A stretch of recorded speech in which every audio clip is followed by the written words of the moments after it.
son is coming in later, but he's instructed not to be loud. So just if y'all do hear a little bit of bump, that keeps it organic. But That's anyway, fine. we are back. Yes. Yes. We got us a good one today. As you can see, I'm Okay. excited. I'm here with Kam Scott, and man, this dude has a wealth of knowledge when it comes to branding, but specifically teeing these athletes up for NIL. So we're gonna dive into his brain about that. But most importantly, we're gonna talk about sports. We're gonna talk about life. We're gonna talk about purpose. So let's get straight into it. Cam, walk us through what pretty much inspired you into just being an advocate for athletes. Yeah, absolutely. So first and foremost, I think most advocates start from being athletes. So that's kind of my background. Is I was a college athlete. I played at Xavier University in New Orleans. I'm a smaller NAIA school. I truthfully, I was frustrated in high school at the process of recruiting and college athletics as a whole. I felt like it was very predatory to the athlete. I feel like there, once I kind of understood it as I got older, and scholarships are a year by year basis, and if a coach doesn't like you, you can be gone, and all of this other stuff is just, it didn't sit right with me. And at the time, I had a marketing business that was kind of pulling my attention and my love and my passion into kind of split places. So at the time, at the end of my freshman year, I made the decision to kind of step away and focus fully on the business, on the marketing business. Seeing now that it kind of crossed paths again with me now working with athletes and helping them build their brand and market themselves. So Xavier and you said in Louisiana Yes, New Orleans. and New Orleans. Okay. And not to kind of date you, but what era was this? How many years ago was this? Y'all are gonna laugh. I feel old, but it was 2021, 2022. So it wasn't Okay. about 3 years ago. Okay. But and the reason why I asked, because you entered college right when stuff started to get real interesting with transfer portals, NILs was just being, kind of laid out. So if Just you could right kind after of just COVID. exactly, Right. yeah. Mm. If you could kind of walk us through, because like I said, now you talking about old, I'm old. Let's not talk about age, gentlemen. Exactly. I played in college. I call it the gray glove era when all the football players had by law had to wear the gray gloves. So that was like a what, an 8 or 10 year time span in the early 2000s, early to mid 2000s. That's all I'm gonna Hey, give y'all. yeah. You putting me on game. I didn't know about that era. Yeah, man, that was See, the time. Yeah, see, now you guys get to have all the drip. Like you couldn't wear a visor unless you had like if you were like under like concussion protocol or something like that. That's the only way. Of course, you're depending on what institution you was, your doctor will write you a nice prescription so that you can use a visor. But yeah, no visors and definitely only gray gloves, gray man. gloves. Man, that's crazy. That's a throwback. I didn't know that. I saw Tom Brady Yeah, speak on it a little bit, but yeah, that's yeah. funny. That's that era. So you're entering college when everything is shifting and changing. I know you're now that you're on the other end of it and you're actually kind of helping lead the charge and getting people situated. But when you were going through it, kind of walk us through what was going through you mentally with just trying to adapt and adjust with all that. With college, coming into college, yeah. So I mean, there's truly I don't even try to give too much advice on that because I do feel like that it's to each their own, and you kind of come into it as you come into it, and prayerfully you can navigate it. My environments was so drastically different from each other, so it was for me it was a complete shock.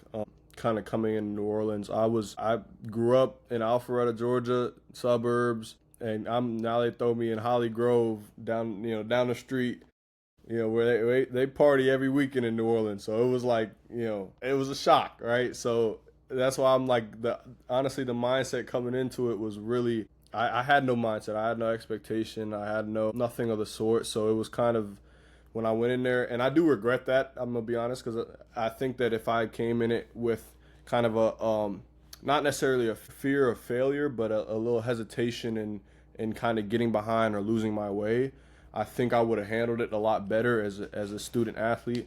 But you know, I was kind of ignorant. All right, so I came into it like that, but that was kind of the mindset I definitely had, was no expectations and anything like that. So if you had to answer the question, who are you? How would you answer that?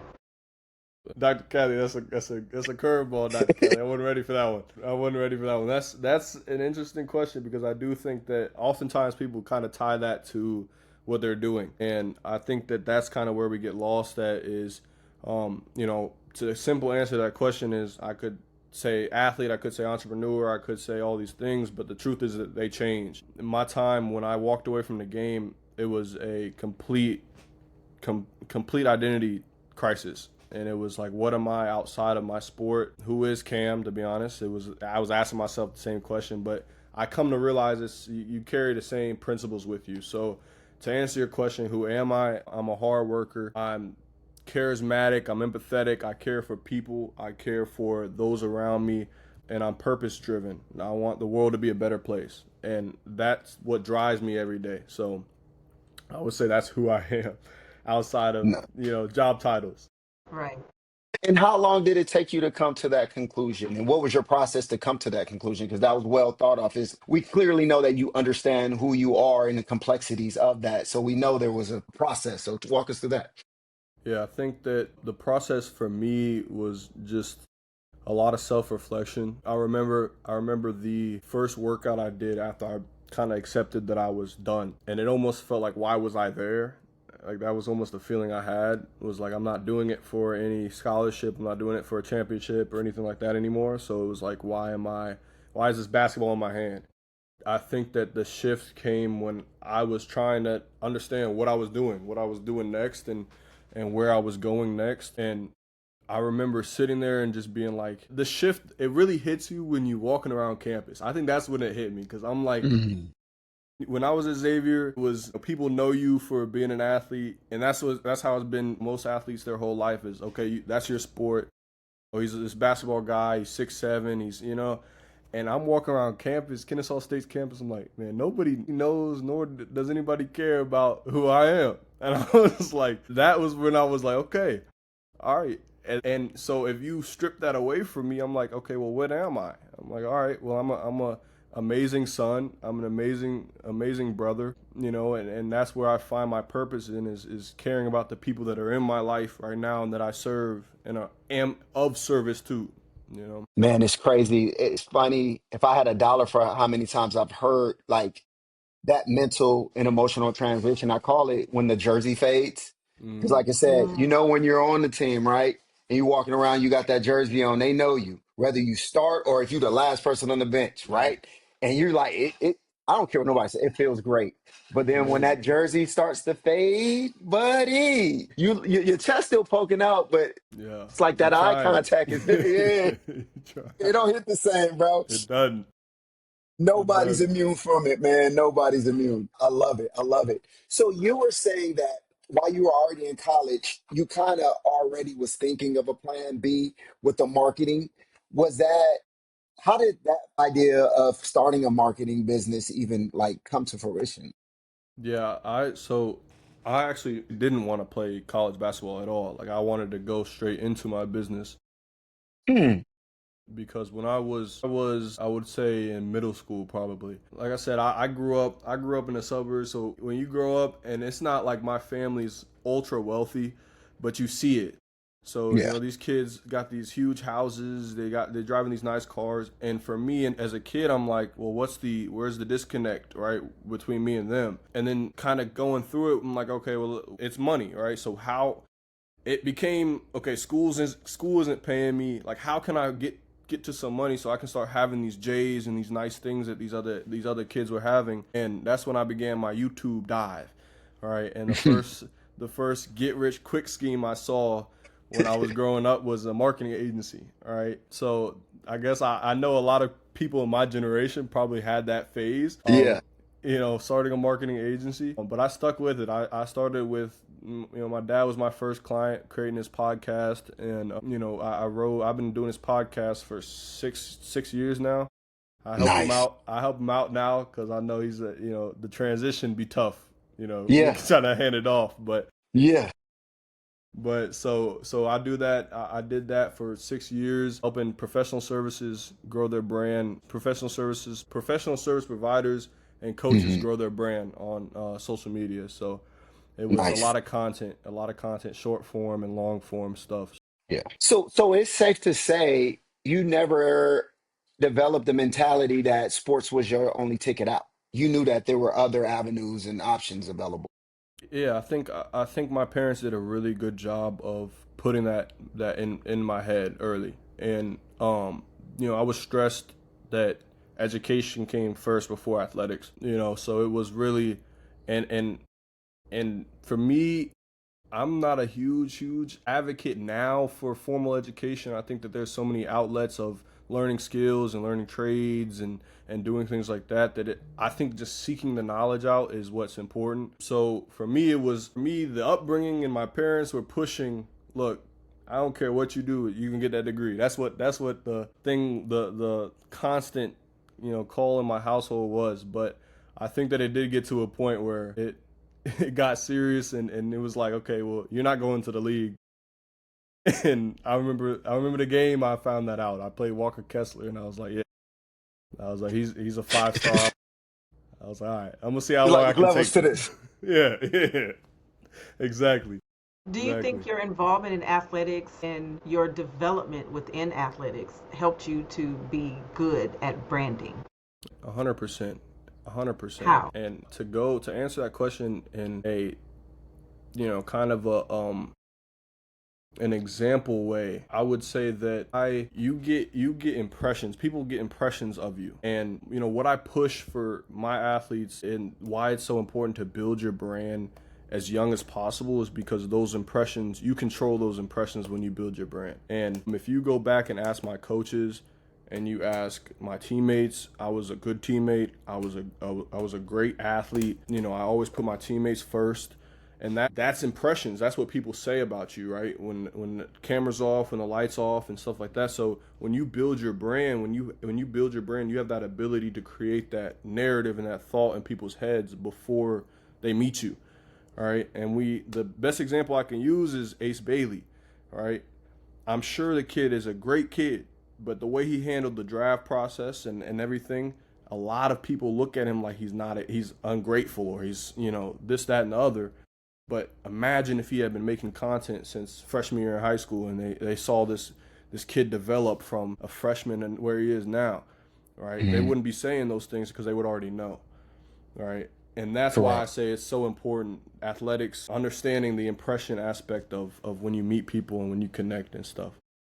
Absolutely. All right, this is what I was waiting for in the conversation. This is where we about to go down the rabbit hole. You Oh and I yeah, both actually have a lot in common when it comes to branding. We can talk about that offline. I did branding let's do it. for solopreneurs and stuff. But before you dive into that, I want you to tell everybody about ACL and how that came about, and then we can dive deeper into the branding and everything. Let's do it. Let's do it. I All could right. talk about that all night. But Exactly. yeah, yeah. So Athlete Creator Lab, or ACL for short, is a social community of athletes.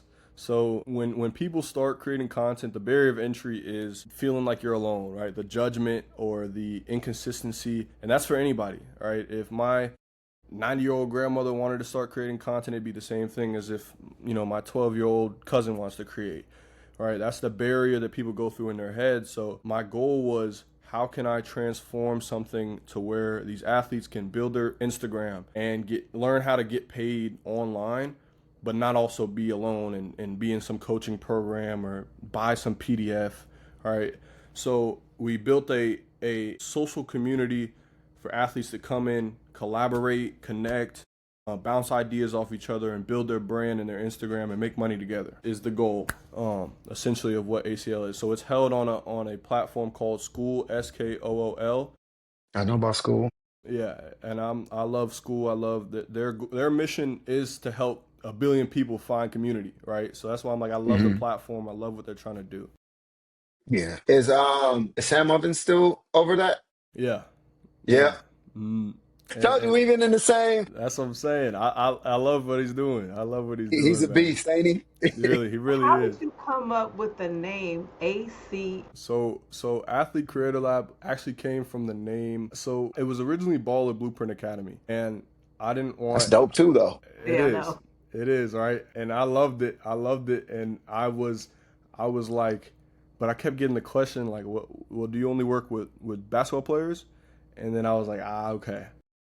And being a branding guy, I'm like, okay, well, your name speaks way before anything else does. So I want the name to clearly communicate what it is that we do, right? So, kind of going with the classroom theme of working together and being in a classroom or a lab and, working on projects together or science experiments and things like that. It was like, okay, athlete, creator, lab. So I was like, let's combine those. The Instagram handle was available. So I was like, let's go ahead and roll with it. And the reason I asked that question is because now I'm thinking anatomy, Yeah. thinking athletes, and when they hear the letters ACL, Mm-hmm. their first response to that is always fear, Mm. right? Because no one talks about how great their ACL is, right? So when you mentioned it and you said that was the name, it was like, what thought process did you Mm. go through to change the mindset of athletes when they see and hear ACL and then work with you? Yeah. I honestly, Dr. Caddy, I just avoid trying to say ACL because I know ACLs don't have good reps. So I usually try to say the full thing unless I'm texting in a text or something like that. But yeah, that was something that it was funny. It's funny you said that because when I was brainstorming, I had the list of names and then I put the acronym in there and I said, ooh, I Yeah. said that might Yeah. be a tough one. Yeah. But So it's But interesting. I'm Oh, go sorry, ahead. just real No, quick. you got it. But understanding that the ACL plays a critical role in knee stability, right? So you're creating a critical role of stability that's in it. the branding and moving it forward. So don't be afraid of it. My athlete mindset reset, right? Switch the thought of it. So now when people are seeing it, they're not afraid of it either. Yeah, Okay, now go exactly. ahead. Reframe it. I love that. I love that. That's Dr. Cat for you right There there. you go. Depth. So, so check this out. All right, dude, you don't understand how excited when I get to see or witness a youth, I still consider you as a youth that is promoting branding and how important your image is. And I'm not talking about NIL image. I'm just talking about wholeheartedly your image and how it carries, and that it now in this day and ever, it starts earlier than ever because of social media and how everything follows and everything is built on it. How are your peers and even student athletes that are younger than you being receptive to how important this is and being able to follow, your lead on helping them build and sustain a brand? Yeah, I think getting the youth to understand that anything is important is challenging. Yeah. If from a brushing your teeth standpoint, you know what I mean? Right. But Right. I do think that me being able to go out and speak at these panels and hop on these podcasts and be in the place that they're at and just being able to relate to them and kind of understand it from a youthful perspective, right? A youthful approach. I just spoke at this panel last month, and there was a lot of younger kids in the audience, and we were talking about Twitch streaming, right? Like that was a touch point I was making sure I hit on was like, a lot of youthful athletes just post their highlights or post things like that. But I'm like, hey, if you're playing video games, record yourself. All right, what is that gonna do other than being able to share your interest? All right, like put the camera up and record. Right, we had these set of twins I had ran into. They were hilarious, hilarious. They were very shy and to themselves, but they asked me the question. They asked me that same question, like, okay, what do I post outside of just my highlights? And I said, y'all are twins. I said, y'all play 2K together? They were like, yeah, we do. They're like, all right, put your camera up, record that, and I said, Yeah. chop it up. Yeah. I said, I guarantee that's the funniest moments that y'all have together, and I promise you, looking back, that'll be the memories that y'all share. So if I could tell you anything, if you ignored my whole panel discussion, just record that, and for anything more than your memories, right? It's for you to go back and watch, but it'll help you out as well with your NIL and your content stuff. So Are you receiving any pushback from older generations that's like an athlete needs to just focus on being an athlete and their books and all of that, and getting them to understand like, man, things change, man. Like, how are you handling and navigating through that? Because I've heard of it from my peers, and I'm like, dude, we live in a whole different world now, man. What are you talking about? Whole different world. And Yeah. and you just kind of roll with the punches and laugh because it's like anything. I mean, people missed the internet, people missed Bitcoin, people missed Instagram when it first came around. Like there was so many opportunities, and the thing that I love about the youth is that's what comes with it. All right, people don't like change, but the people that embrace change the most are the youngest group of individuals. So they just kind of got to get used to the NIL, and it's going nowhere, and it's hopefully it only gets better regulated and more in the hands of the athletes.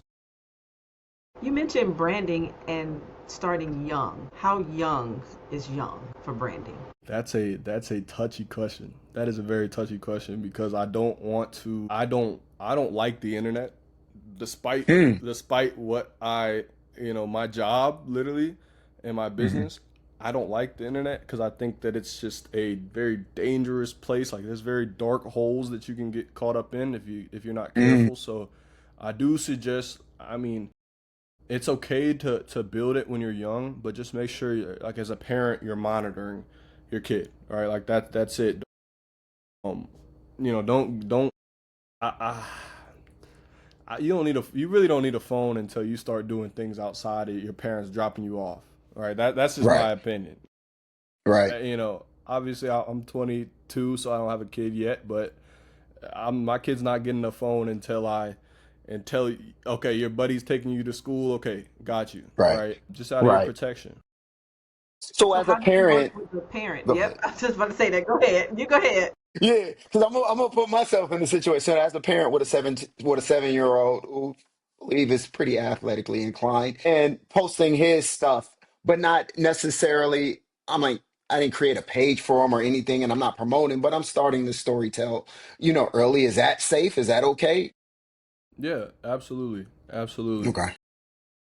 Like I said, they're just memories that you now share, with people. I think it's a individual's kind of discretion, but I do think that if you want to approach it from a business standpoint, it does get a little tricky. But I do think that you can do it without making your kid feel that pressure of having to like don't like I've seen some stuff where the kid will snap off and or the parent will snap off and be like, hey, I'm trying to get this video and this, and I'm like, all right, let your kid be a kid and just happen to capture the moments, right? And that's kind of I guess the approach I would take with it.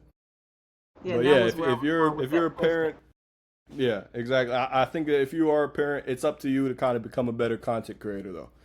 And then how If do that's the you case. assess That makes and sense. manage branding with maturity? Mm. I say it again, Dr. Kelly. I'm How sorry. do you assess branding with maturity? Like, how do you teach that? How do you assess it? It's like, yeah, you're not ready for this because I'm seeing this in your character, and your character is going to be linked to your branding. So you need to fix this, or we're going to change that so you can see change. Like, how do you do that? That's a very interesting perspective to it. I haven't thought about that. That's okay. You gave me something to go back to the drawing board for. I definitely have not thought about that perspective. I would say that just off the top of my head, I think editing is the best approach. I think as a parent, being that filter that everything flows through is the best way.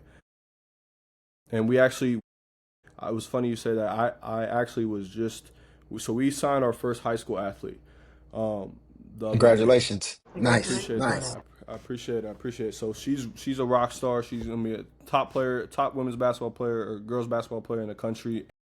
I was talking to her dad, and her dad was like, she doesn't post. She's not allowed to post anything. She's not allowed to comment on anything without asking me.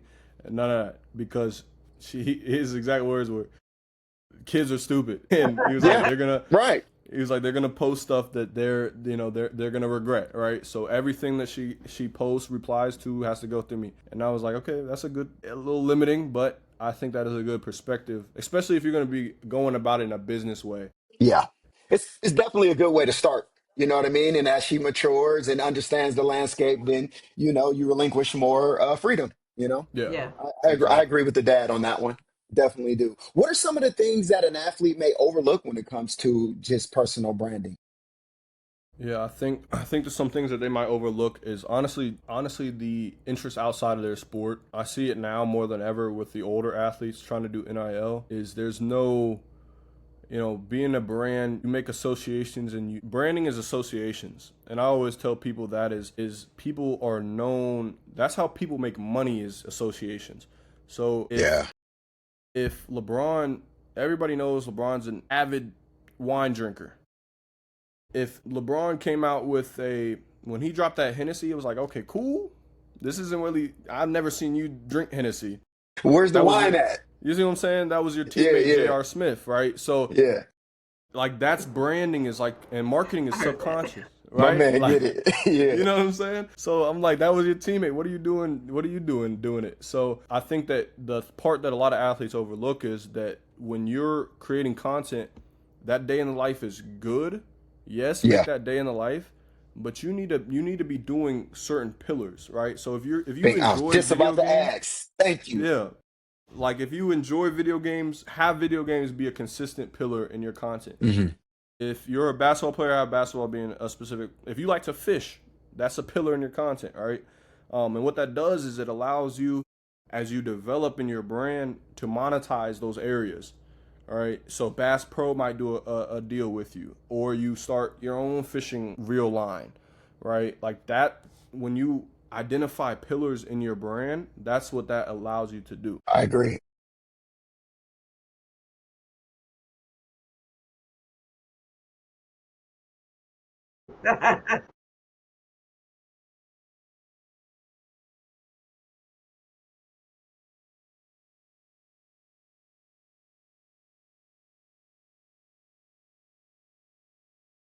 So, how are you educating your client or even just preparing them? Because I know you want to stay in your lane with the branding, but I know if you know an athlete who just signed a six-figure deal, it's like, hey, hold on.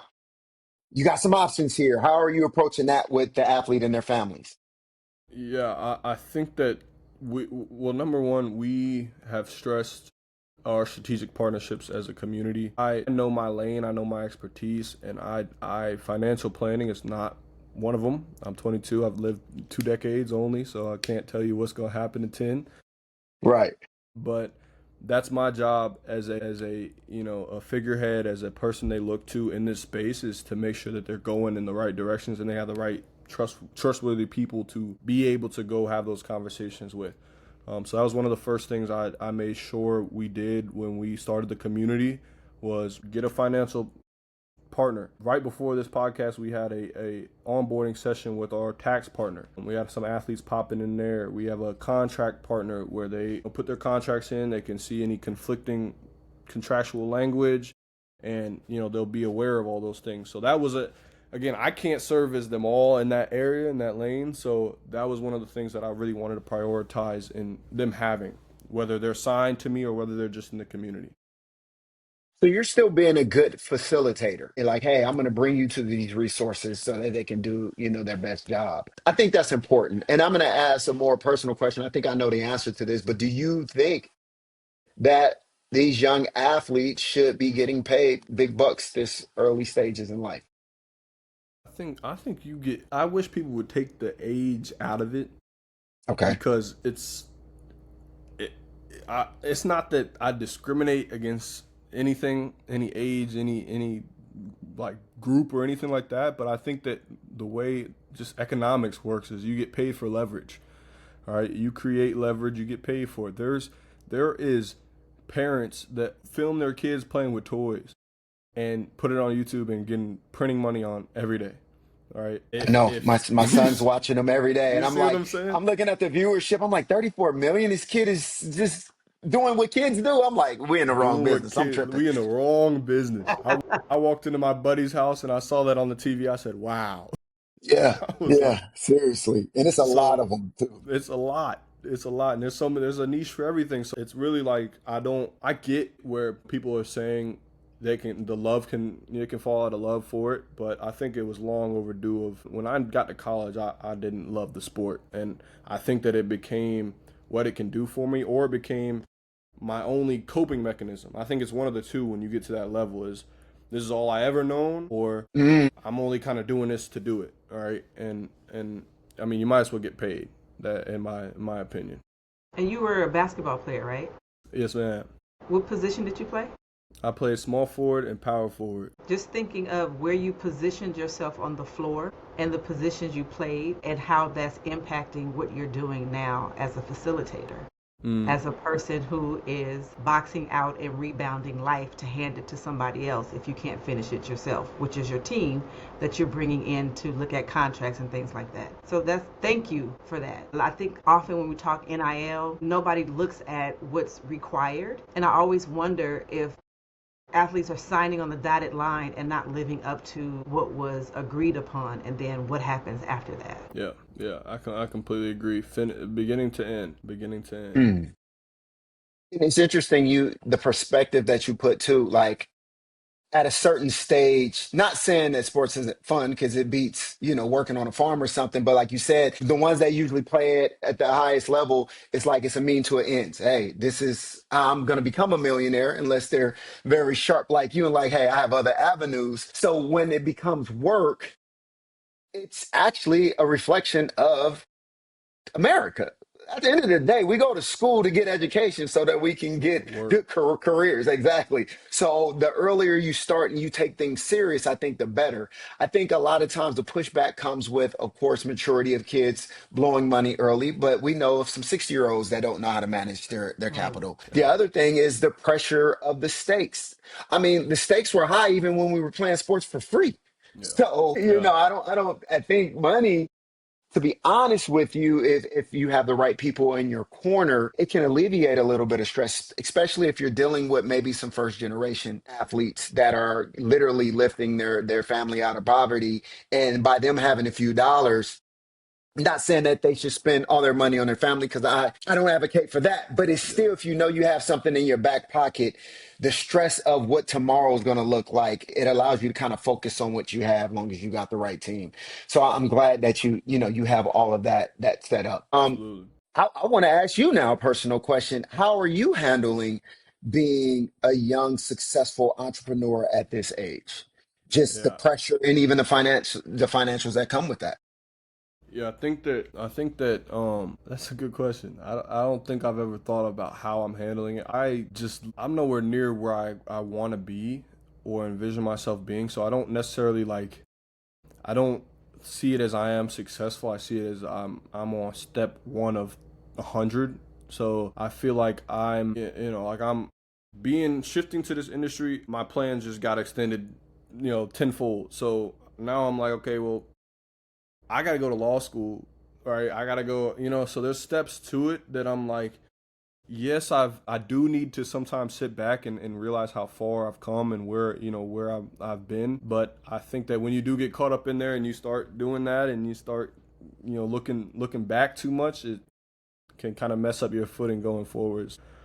Are you thinking I about going to appreciate law it. school? You're thinking Absolutely. about, okay. Absolutely. It's What do you definitely on want the to list. study? You want to look at more contract law Yeah. or, yeah. That's what I thought. Yeah, that's what I Yeah. figured. Yeah. Yep. Contract law for sure. Do you still approach life like an athlete?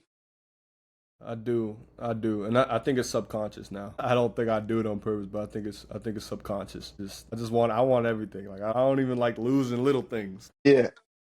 So I got this personal battle with society, right?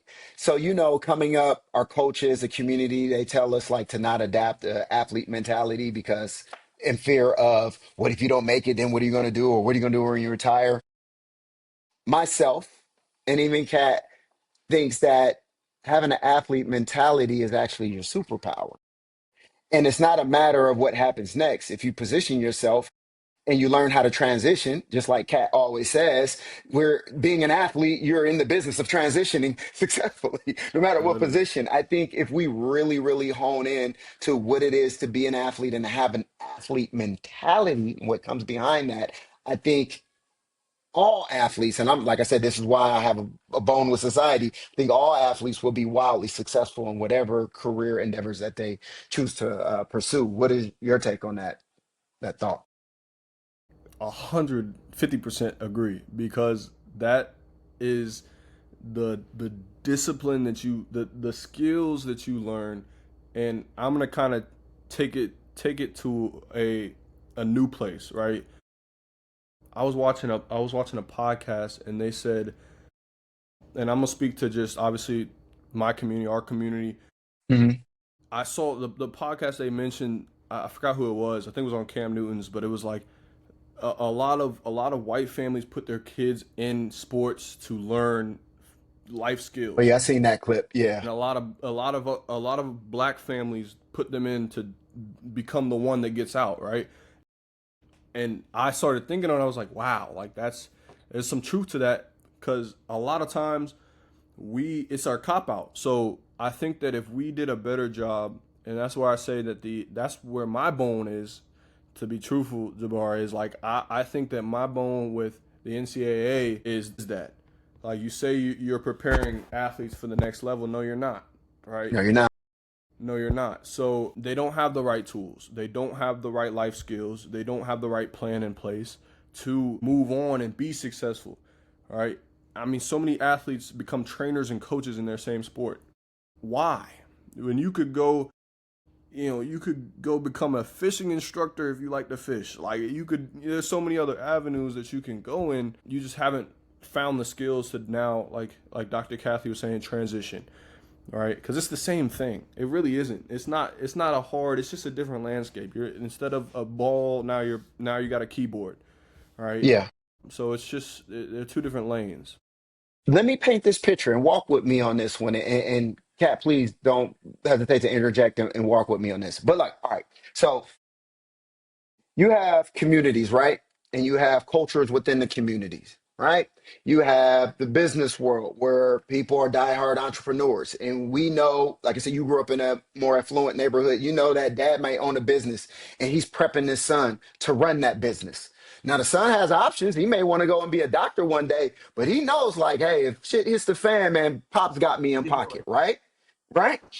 Now you got our community. I'm sorry. We know how to run fast and jump high. It is what it is. So if we are already inclined and kind of, if it's part of our culture, why not push for that? I think the only thing that does fail is like, hey, I'm going to push you in this, but I'm also going to set up some stuff because I know what's going to happen in the future. So when you do land, it won't be a hard landing. It'll be a softer landing. And like you said, you don't have to go. I'm still an advocate of, hey, serve your community, meaning like if you played sports, if you're an athlete, go find a way to contribute to athletics. You're Mm-hmm. doing it. Yeah. You get what I'm saying? It's just Yeah. like, hey, I'm a business owner. I can serve others, but I'm focused on my community because you understand your community. And this is the reason why I know you're going to be successful because all the pillars that you set up, if within your business model is to protect the athlete, that's what's the problem. We're getting a lot of outsiders that don't understand our culture. They don't really care. They just see dollar signs. And so a lot of times athletes, they retire and they go do something else. And then we leave the vultures to be in our culture instead of us staying within and saying, nope, we're going to build this infrastructure. And then over time, we will own and control it. But because the outside people always tell us, you shouldn't be an athlete, you should go pursue something. No, hell no. Why not? You don't say that if I want to be a freaking a supreme judge, it's 1% that make it Exactly. that at that level too. Same thing with doctors. Everybody that go to medical school don't make it. You get what I'm saying? So it's Yeah. like, don't stop me from reaching from the stars when you don't stop other people from reaching for the stars. Let our community do what we do. I'm sorry, I had to get my rant out, man. But you are absolutely right, and I had to make that decision of, there's gonna be, with the industry that I was in, serving the boring professions, accountants and lawyers, and helping them kind of create content. Now there's gonna be more little black boys and girls that are gonna see me be in the boardroom, be behind the scenes, and that's what I care about. Truly, that's what I care about. That's the example I want to set. To me, there's no more important job than that to me, because I grew up with that ignorance of my dad having a business, and I got something to fall back on. Okay, well, you're not everybody, right? And you're not a lot of people that look like you. So how can you build your stuff in a way where you set them up? And this is the way to attack it, is showing that we can be more. And I want to shout out one of the athletes in our community that I mean, he's phenomenal. When I met him, he was at Coastal Carolina, and his name's Denzel Hines. He had a community for mental health for athletes, helping them Mm, with personal development. And I mean, he's a prime example of what I'm doing it for. I would have never nice. met him if it wasn't for me pursuing this. I mean, the headspaces the conversations we have, and the just the visions we have for our lives are just perfect. And that's what my dream was when I entered the space, was like meeting people like that and building together. And that's why Nice. we're here. We're here to Absolutely. do just that. So we're not looking for the NCAA to do it because we're here to do it. It's like you do what you do, we do what we'll do because we have the community and we know our community. And that's Exactly. why, even in the space that I'm in as a community college educator, it's like I have to change the mindset because, again, you think that you're here because you couldn't do any better, or it's something that you didn't even know you liked, right? Just even like when I'm talking curriculum and things like that, it's like, okay, yeah, you want to major kinesiology because you want to be a coach, but you want to coach youth sports. You ever thought about doing child development so you can understand how people develop? And then you add the athletics into that. You don't have to just go on one road. And I always tell, athletes, you had a playbook. That means you had options. You still have options. Call This E- whatever playbook play of you life want. is real, and Exactly. know how to do it because every action had a reaction. You not only have to know your position, you have to know everybody else's position and what possibly they can do next. So you always have to be ready. This is not different. This is life, and it's the game of life, but you have to know how to play it. Yeah, Man, Kat, absolutely. it's funny you said that because Preach. I'm just now thinking back when like a lot of my peers, they be like, bro, you need to coach. You need to get into coaching. Motherfucker, I do Coach. coach. What are you talking about? Oh, you mean X's and O's? Oh, Yeah, okay. No, I don't want to do. I'm coaching. I coach every day. Look. I Every day. coach every day. Exactly. No, I love it. I love it. We're almost about to wrap it up. I got a question for you. No, I'll save it for the end. Kat, you got some questions? For me, it's always about athlete identity, development, and maturity. I'm stuck on that for some reason because I'm always thinking, if I have that inner city athlete who doesn't really know the difference between branding, marketing, identity, keeping it real, like how do you navigate those spaces when you're trying to introduce them to something that they've never seen before? Like, what's the first step that they would need to know about branding, marketing, and maturity?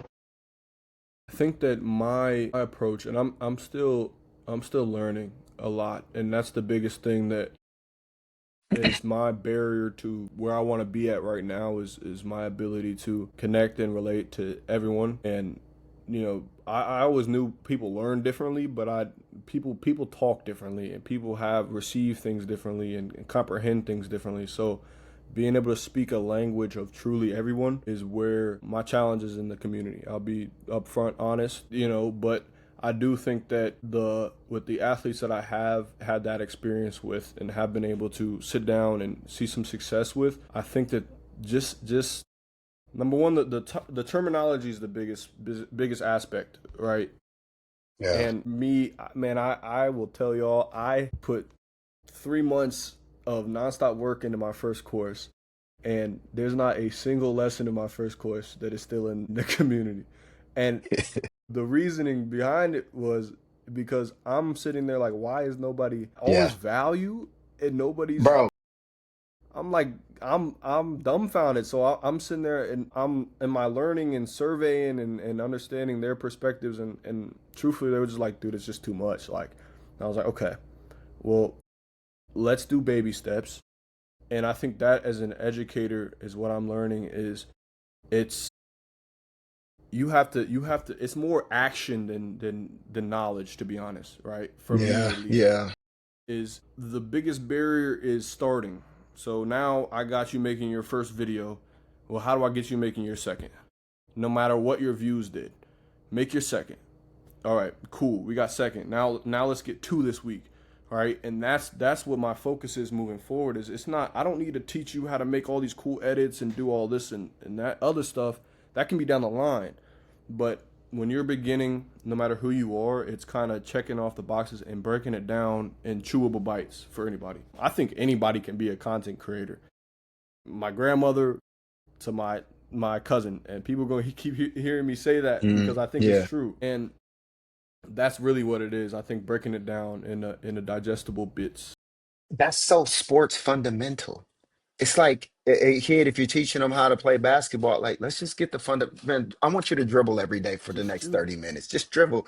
Just dribble. You know what I mean? Like, we're not going to do finger touches. Exactly. Get your mic and drill first, and then we'll You then know we'll what I back mean? up to the mid range. You know, yeah. So, and it's funny. It took me so long to look at it that way, and Hmm. now that I have, I think it's been flourishing since I've been able to look at it that way. So, Man, you just taught me something today, because that was the thing I was struggling with when I was doing branding for athletes.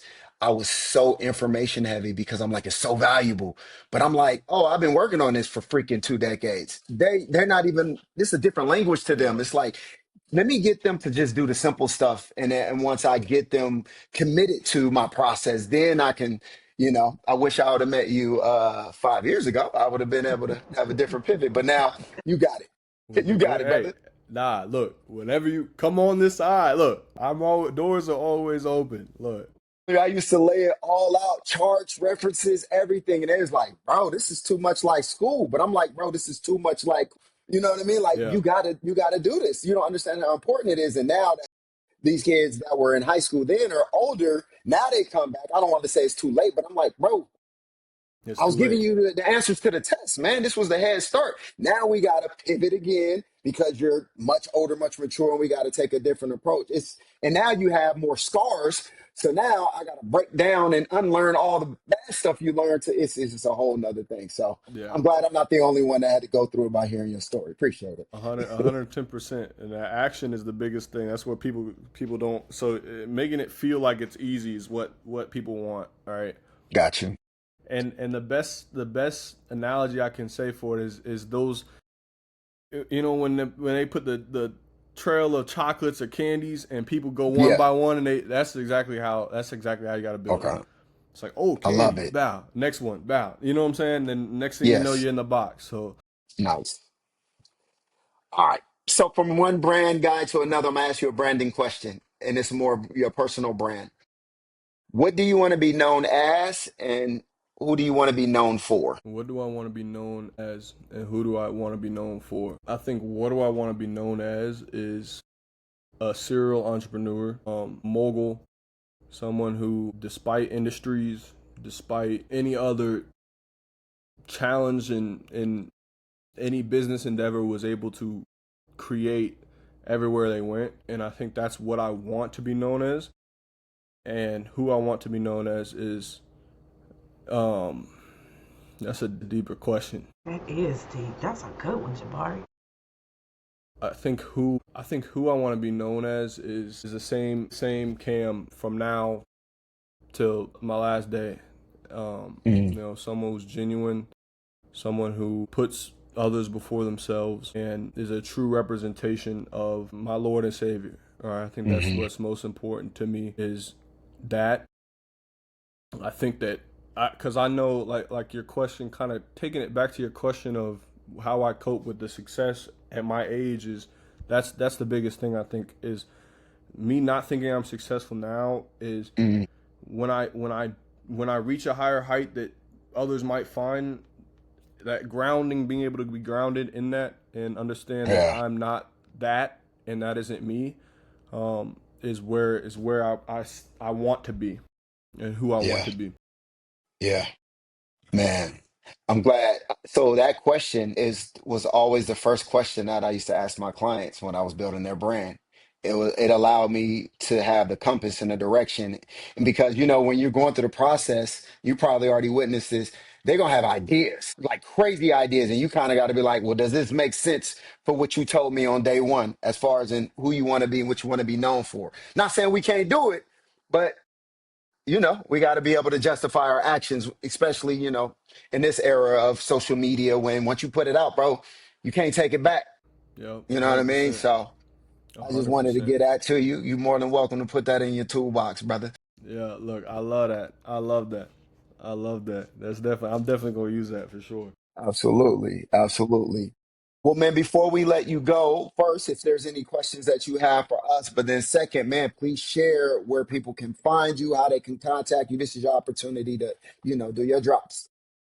Yeah, absolutely. Well, first of all, thank you both. What you guys are doing is what really drives everything that I do. What really drives the next generation. It's inspiring that you guys are doing it and y'all had me on the platform. So I appreciate that. You know, I appreciate the questions. They were all amazing questions. I was actually laughing with the buddy I was talking about. Is a lot of times when you get on podcasts, they talk surface level, but y'all were hitting home. So I appreciate that. Where people can find me, my Instagram is at it's Kam Scott, ITSKAMSCOTT, and then our Instagram is my company's Instagram is Vidport Sports, VIDPORTSPORTS Sports, and then as well as Athlete Creator Lab, and all on IG, all on Instagram. That's where I live. Check us out. Also the URLs too. So appreciate you guys. I'll make sure I post those up there for you in edits.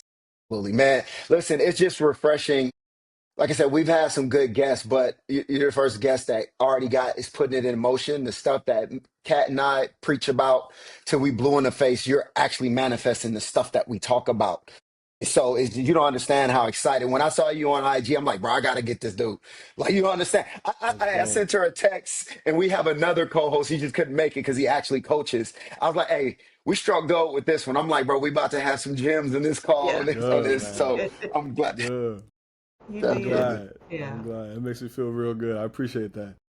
Appreciate the Absolutely. work you're doing. Definitely appreciate it. Thank you for doing it. Thank you. Thank you. Thank you. Absolutely. And utilize us as a community. Like I said, this interview is to, like I said, echo what we already believe and know, but we're also a community. So if you, like I said, need any resources or just holler at us, man. We're a text message away, we're an email away, man. We're here to support you. Because like I said, just like we were speaking earlier, we're all in this athlete community together. Absolutely. Absolutely. I appreciate you guys. Thank you. Appreciate you. Absolutely. Kat, anything before we go? Thank you. That's it. You've given us some things to chew on. You've given us some things to pick up and run with. I appreciate that. Thank you. I'm glad. I'm glad. That's the goal. That's Nice. the goal. Yes. Nice. Well, that was another episode of Athlete Mindset Reset. Coach Jabo, and you already know the routine. In the meantime, stay positive, stay productive, but most importantly, stay in the present. We out, y'all. Nice.